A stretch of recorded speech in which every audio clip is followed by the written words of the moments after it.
I just had to let you know you're.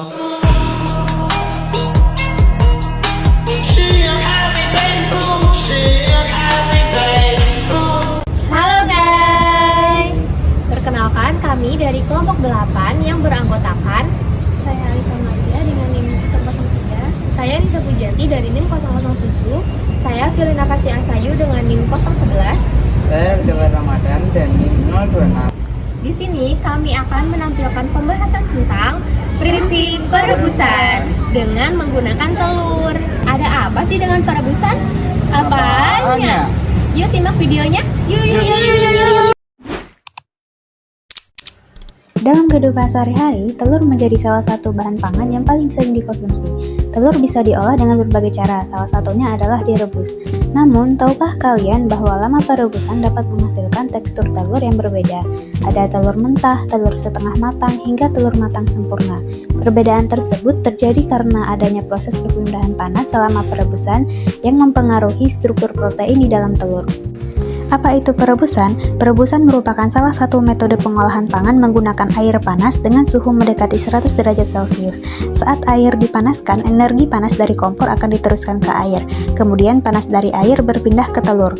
Proses perpindahan panas inilah yang menyebabkan perubahan fisik dan kimia pada telur. Ketika suhu air meningkat, molekul-molekul air bergerak semakin cepat.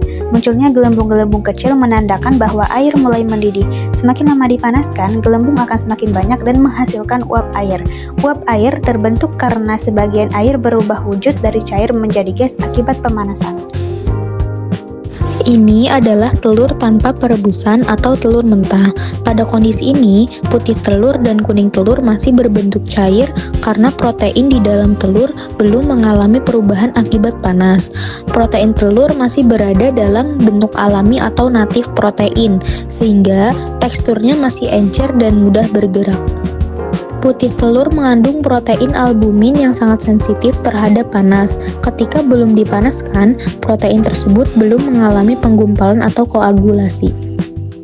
Pada perebusan sekitar 5 hingga 6 menit, telur mengalami perubahan tekstur secara bertahap. Putih telur sudah mengalami padat karena protein albumin mengalami denaturasi dan koagulasi akibat panas. Namun, bagian kuning telur masih lembut karena panas belum sepenuhnya mencapai bagian tengah telur. Denaturasi adalah perubahan struktur protein akibat pemanasan, sedangkan koagulasi merupakan proses pengumpulan protein sehingga tekstur telur menjadi lebih padat. Pada perebusan yang lebih lama, panas telah mencapai seluruh bagian telur.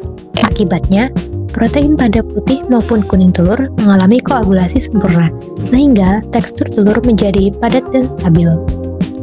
Semakin lama waktu perebusan, semakin besar perubahan tekstur yang terjadi pada telur.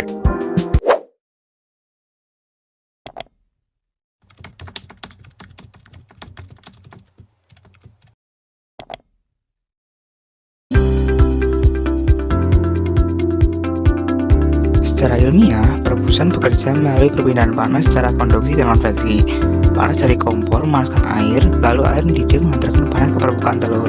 Setelah itu, panas bergerak menuju bagian dalam telur hingga seluruh bagian mengalami pemanasan. Proses ini menyebabkan protein telur mengalami denaturasi dan koagulasi. Perubahan tersebut mengubah tekstur telur dari cair menjadi padat. Oleh karena itu, suhu dan lama pemanasan sangat menentukan karakteristik akhir telur rebus.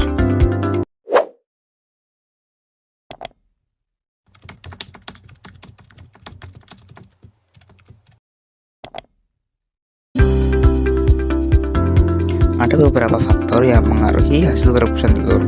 Di antaranya adalah suhu pemanasan, lama perebusan, dan ukuran telur. Semakin lama waktu perebusan, maka tekstur telur akan semakin padat. Sebaliknya, waktu perebusan yang singkat menghasilkan bagian tengah telur yang semakin lunak. Dari percobaan ini, dapat disimpulkan bahwa perebusan merupakan proses pengolahan pangan menggunakan air panas yang menyebabkan perubahan pada protein telur. Perbedaan lama perebusan menghasilkan tekstur telur yang berbeda, mulai dari cair, setengah padat, hingga padat sempurna.